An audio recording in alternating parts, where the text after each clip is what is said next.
niyo ifite role nini cyane muri utu dutatu muri electricity. Ibintu uzajya ubona kubibona ku ma device electronic cyane, ku maradiyo, amateleviziyo, ama DVD, amadekoderi, inyuma bakunda kuba babyanditseho kuri iyi. Ngo ikaze kuri Kieteten Menya TV, niba uri ubwa mbere ugeze kuri iyi channel, kora subscribe, like, share ndetse na comment, kandi ubwo ukanda ukazogera kugira ngo amasomo yacu utazakugeraho uri mu ba mbere.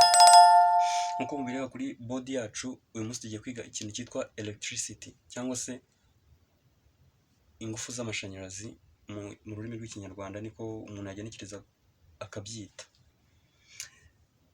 Muri rusange electricity ni ikintu kinini cyane, ariko uyu munsi ndagira ngo twigeho utuntu dutatu tw'ingenzi, nitwo tuzakenera cyane muri basic of electronics. Kugira ngo ube uri umu pro bisaba kuba uzi utu tuntu, kandi basic of electronics ntabwo wayiga utazi ikintu cyitwa amashanyarazi, kuko nababwiye electronique buriya aho iva ikagera uba udiringa n'amashanyarazi mu buryo bumwe cyangwa se ubundi. Rero tudatinze ndagira ngo dutangire utuntu dutatu. Akambere ni current,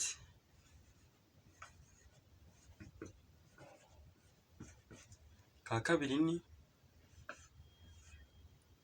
voltage,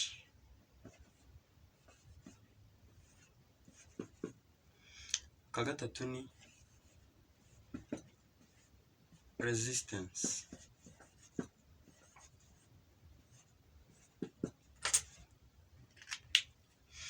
Utundi tuntu dutatu nshaka ko uyu munsi twiga, ariko by'umwihariko current niyo turi buze gutindaho cyane, kuko niyo ifite role nini cyane muri utu dutatu muri electricity, kandi nayo dukeneye kumenyaho byinshi, kubera ko muri electronique ntituzagenda tudinga nayo cyane. Ariko yego ni byose ntabwo bizasigara, ariko current niyo shingiro rya byose, kugira ngo ubashe kuba uzi ngo ese amashanyarazi ni iki, amashanyarazi ava he, akomoka he, avuka gute. Ariko by'umwihariko ndashaka umunsi twiga ngo amashanyarazi se avuka gute. Tudatinze rero, current ubundi muri make current ni iki? Iyo dushatse kubisobanura mu rurimi rw'icyongereza tuvuga ko current is a movement of electron through conductor, cyangwa se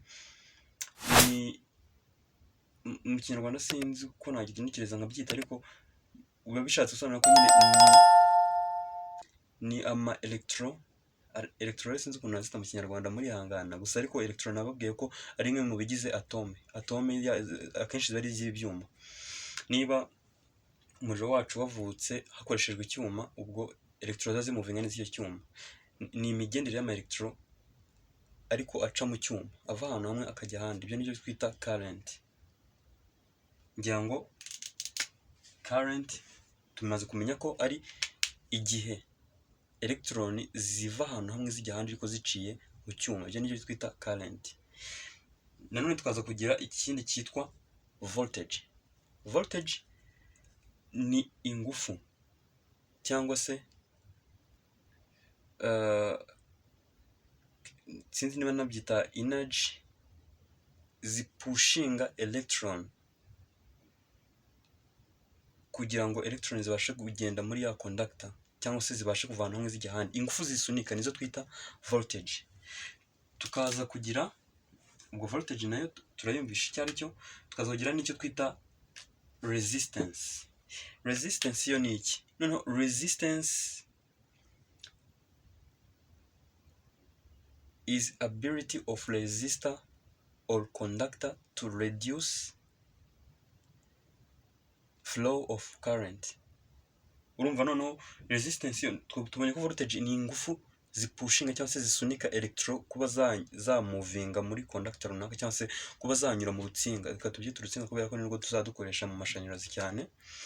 Niba voltage ari ingufu zisunika current cyangwa se zisunika ama electro kugira ngo agende, hari na resistance. Noneho resistance ni ubundi bushobozi urutsinga rushobora kwigiramo, cyangwa se niba mwibuka mu ma component nabwo electronic nabwo mu component yitwa resistor. Resistor ubushobozi bwayo ni gute resistance. Ubwo bushobozi ikintu budufasha kugabanya ingufu z'ama electron afite, cyangwa se kugabanya electron zishobora guca mu rutsinga rwacu. Niba urugero wenda twohereje electro 5000 nuko ntabwo electro zibarika, ntabwo wajya kuzibara ngo ubare ngo ndi kohereza electro izi n'izi ngo uzibare mu mibare ngo uvuge ngo ni umubare izi n'izi, ariko tubare niba twohereje electro 5000 twaba dufite resistor wenda ifite ingufu runaka, resistor ishobora kuzigabanya ugasanga at the end cyangwa se aho uri kohereza electro hari kugerayo electro 3000, uko niko resistor ikora. Urumva mu by'ukuri hari ingufu zipushinga electro cyangwa zisunika electro kugira ngo zigende, ariko izo ngufu hari n'izindi zizopposing cyangwa se zishinzwe kuzirwanya nyine cyangwa se kuzica intege kugira ngo haboneka umusaruro runaka. Kurumva niba wenda aho byatangiye niba dufite wenda electro 5000 ariko tukaba tutazikeneye zose, dukeneye gukoreshaho nkeya, dukeneye gushyiramo component yitwa resistor ifite resistance runaka kugira ngo iyo opposing cyangwa se igabanye za ngufu za electro cyangwa se za current. Aho ngaho noneho turi kujyana ibi bintu bitatu, ndumva bimaze gusobanuka. Noneho ikindi kintu wenda akantu nibagiyeho nuko buriya voltage izo ngufu zibasha gusunika current kugira ngo ibashe guca mu rutsinga. Izo ngufu ziyongera hashingiwe ku burebure bw'urutsinga buri ahantu umuriro uri kuvukira. Ari nabyo nshaka ko duhita dukurikizaho tumenye ngo ase ubundi umuriro uvuka gute, kuko iki kintu ni ingenzi. Ukeneye kumenya ubundi iyi current ivuka gute, cyangwa se ibintu tujya tubona banditse ahantu biba bisobanuye iki. Uzakunda kubona ku ma device electronique bakunze kwandikaho ngo 50 kuri 60 Hz. Ibintu uzajya ubona kubibona ku ma device electronique cyane ku maradiyo, amateleviziyo, ama DVD, amadekoderi, inyuma bakunda kuba babyanditseho kuri iyi. Mu by'ukuri baba bashatse kuvuga ko izi ngizi ni frequency AC ikoresha. AC iyi ngiyi ni alternative current, tukagira n'indi yitwa DC direct current. Ubu twamaze kubona ko current ni ama electro amovinga cyangwa se aca mu rutsinga. Noneho tumaze kubona amoko abiri y'ibanze ya current. Tubonye ko ifitemo AC ariyo alternative current, tukagira n'iyitwa DC ariyo yitwa direct current mu magambo arambuye. Rero izi current uko ari ebyiri zitandukaniye. Iyi DC ni ya current iba iri constant cyangwa se idahinduka. Niba turi kohereza ama electro 5000 igihe cyose agomba kuba ari 5000 bidahinduka.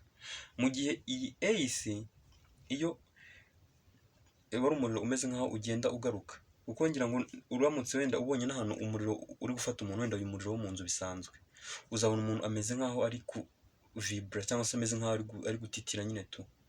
Kuri gutitira nyine uyu muriro wo uba uhindagurika, uba uzawongera ugenda ariko bitewe n'umuvuduko uba ufite.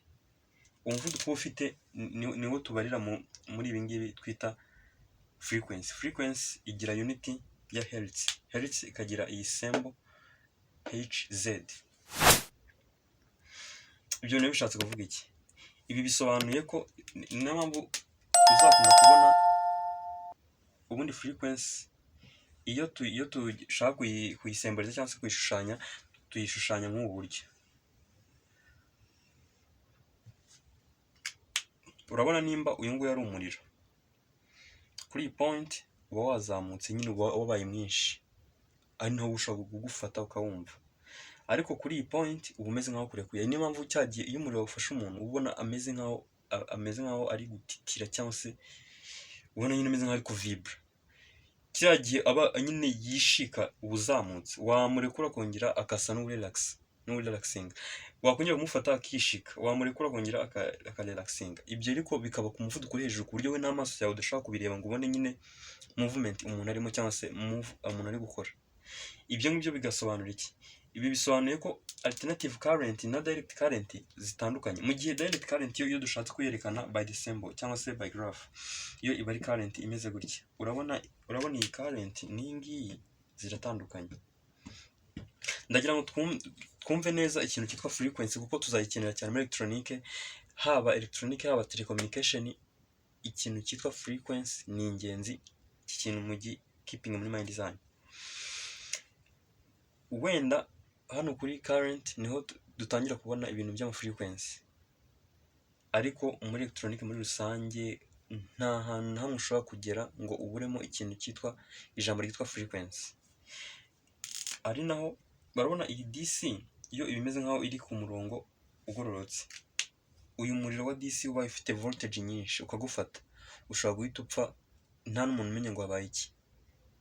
Mu gihe uyu nguyu wo igihe cyose nyine iyo ugufashe nyine urumva ushyiramo n'ako kanya gato yo kuba wakurekura ukongera gufata ukakurekura ukongera gufata gutyo. Ari nayo mpamvu buriya iyo tugiye kureba status z'iyi miriro uko ari ibiri, izi current uko ari ebyiri, dusanga uyu wa DC ariwo uri very dangerous. Hako mu by'ukuri ahantu ukoreshwa akenshi tutubona n'akariro gakeya, niwo uba mu batiri ya telefone, mu mabuye y'isaha, mu mabuye ya remote cyangwa se mu mabuye ya telecommande, niho harimo umuriro wa DC. Ariko ntago dukunze kuwubona ahantu bakoresheje ari mwinshi, ariko uyu muriro ubaye ari mwinshi ukagufata, nta nubwo wabona n'akanya ko kwitekerezaho, uhita ukwica. Bon, noneho njya ngo turebe noneho ubundi nyirizina izi frequency zivuka zite kuri iyi alternative current. Izi frequency zivuka dukoresheje icyo twita alternator. Urumva ni alternator ikabyara alternative current, nyine urumva ni ibintu bijya gusa. Device ni alternator, current yabyaye ikitwa alternative current. Hano urabona dufite uruziga. Alternator ni gutya iba yubatse imbere, iba igomba kuba ifitemo ishusho y'uruziga ku cyo twita metal core. Metal core ni nk'umutima wayo w'icyuma. Iyi metal core reka twimpoze ko imeze gutya mo imbere.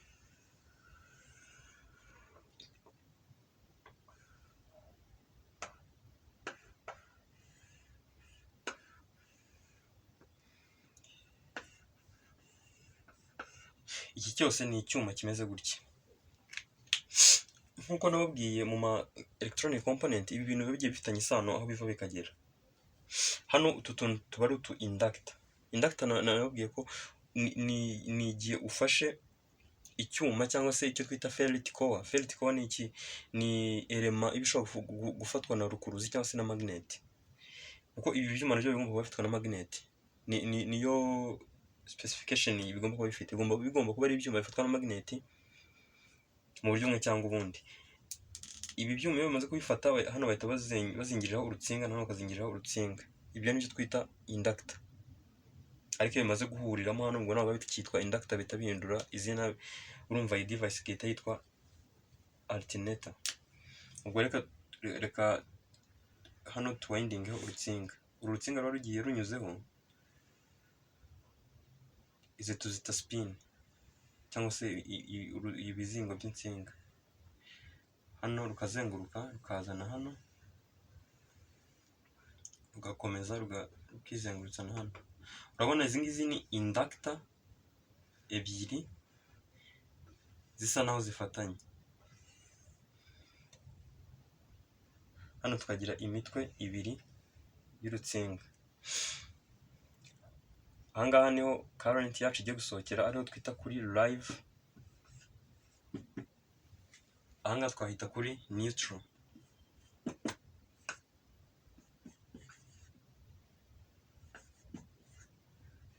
Izi ni terminal. Iyi ni live terminal, iyi ngiyi ni neutral terminal. Izi terminal ikintu zigiye kudufasha ni iki? Izi terminal zigiye kudufasha kwakira ya current igiye kuva hano muri alternator. Hano muri alternator hagati hagomba kuba harimo magnet. Magnet bifite ibimenyetso bibiri, icyo twita SAF ndetse na NAF. Guys, ndagira ngo tube duhiniye aha, tuzabirebere hamwe mu gice cya kabiri uburyo alternator ikora muri rusange n'uburyo ibyara ari ama frequency. Niba ugejeje hano iri somo ndagushimira.